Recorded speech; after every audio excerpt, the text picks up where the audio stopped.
Twongeye kubasuhuza tubifurije ibihe byiza, tubaha ikaze mu makuru yacu agezweho hirya no hino ku isi, ariko ay'uyu munsi tugiye kwerekeza Arusha muri Tanzania, aho Perezida Kagame yavuze ko u Rwanda rudateze guceceka, ndetse ko avuga ko Repubulika Iharanira Demokarasi ya Kongo n'abandi badateze gucecekesha u Rwanda mu gihe umutekano warwo ugeramiwe.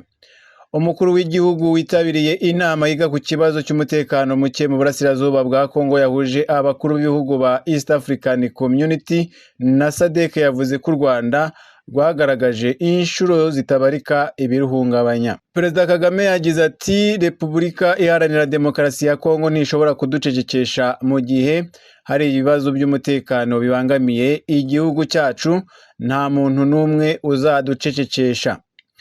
Twamaze igihe kinini twinginga Repubulika Iharanira Demokarasi ya Kongo n'abayobozi bayo, twagaragaje ikibazo, twasabye Repubulika ya Demokarasi ya Kongo kubikemura, byaranze. Ntituzagire indi nama imeze nk'iyo twagize. Perezida Kagame yavuze ko bidakwiye ko abantu bakomeza kwisirisimba inyuma y'ibibazo, avuga ko ikiri kuba ari intambara ishingiye ku bwoko imaze igihe kinini itutumba, kwima abantu uburenganzira bwabo no gutera u Rwanda. Ati mugomba guha abantu uburenganzira bwabo, mugatera intambwe, hanyuma mugakemura ibibazo. Perezida Kagame yongeye gushimangira ko intambara iri kuba yatangijwe na Repubulika Iharanira Demokarasi ya Kongo, ko nta hantu na hamwe u Rwanda ruhurira nayo.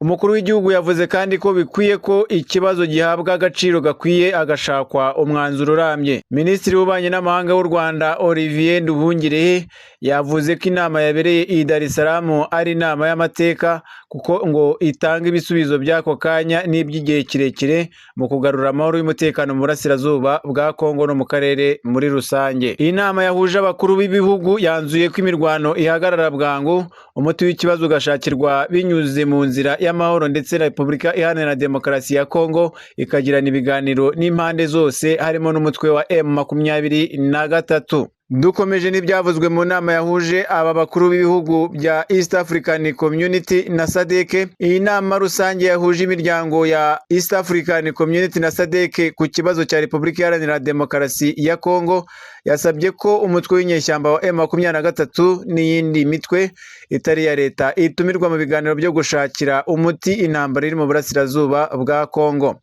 Iyi nama kandi yashimangiye ko ari ngombwa ko abanyamahanga bafite uruhare muri iyi ntambara bava mu gihugu, gutuza umutwe w'inyeshyamba z'abahutu FDLR urwanya ubutegetsi bw'u Rwanda ukorera mu burasirazuba bwa Kongo, gukuraho ingingo zo kwihorera z'u Rwanda, hamwe no gukura ingabo z'u Rwanda bivugwa ko ziri muri Repubulika ya Demokarasi ya Kongo zikavayo bwangu. Inama y'abakuru b'ibihugu b'umuryango wa Afurika y'Uburasirazuba East African Community hamwe n'ishyirahamwe ry'ibihugu bya Afurika y'Amajyepfo SADC yabereye i Dar es Salaam muri Tanzania, yari igamije kwiga ku myanzuro y'abaminisitiri b'ibi bihugu yabaye ejo kuwa gatanu.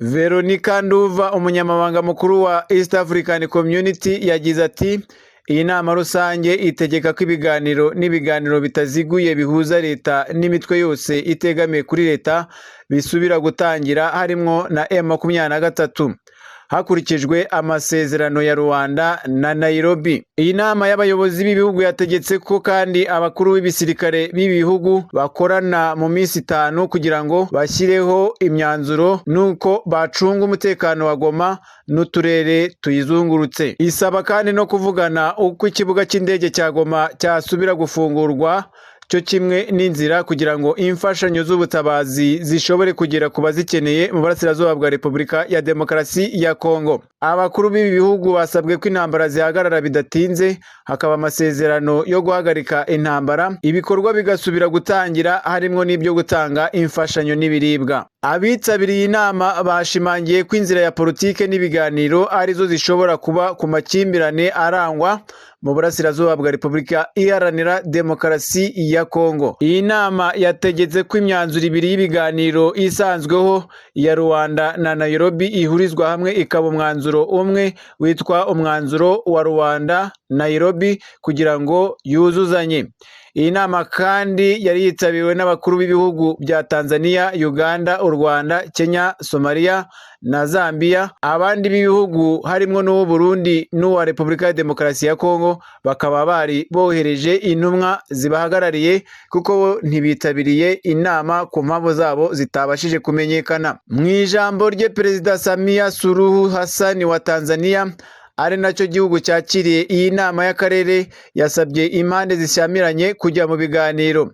Ati turasaba impande zose zishyamiranye mu ntambara ya Repubulika ya Demokarasi ya Kongo kwitabira ibiganiro mu bwumvikane, gushyira imbere inyungu z'abaturage babyo no kwemera kubana mu mahoro. Perezida wa Tanzania yasabye abayobozi b'akarere gushakira umuti intambara. Ati nk'abayobozi b'akarere amateka azaducira urubanza rukomeye nitutagira icyo dukora turebera ibibera mu burasirazuba bwa Repubulika ya Demokarasi ya Kongo. Perezida Tshisekedi utitabiriye iyi nama yakunze kumvikana kenshi avuga ko adashobora kuganira na M23 ahubwo agasaba ko u Rwanda ruva ku butaka bw'igihugu cye.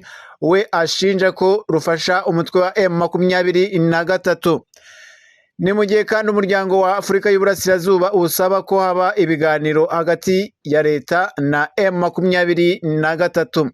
SADC yo ishyigikiye ibisabwa na leta ya Kinshasa ku Rwanda rutahukana ingabo zarwo. Ni mu gihe umukuru w'inama nkuru ya ONU ishinzwe uburenganzira bwa muntu yavuze ko nta gikozwe ibintu bishobora kuba nabi mu gihe kizaza ku baturage bo mu burasirazuba bwa Kongo no mu karere kose. Mu nama idasanzwe y'iri shami yabaye ejo ku cyicaro cyayo i Geneve mu Busuwisi, Volker wayoboye iyi nama nawe yifatanyije n'abashinja u Rwanda ko rushyigikiye inyeshyamba za M23, asaba ko hagira igikorwa kugira ngo intambara idakomeza gufata intera.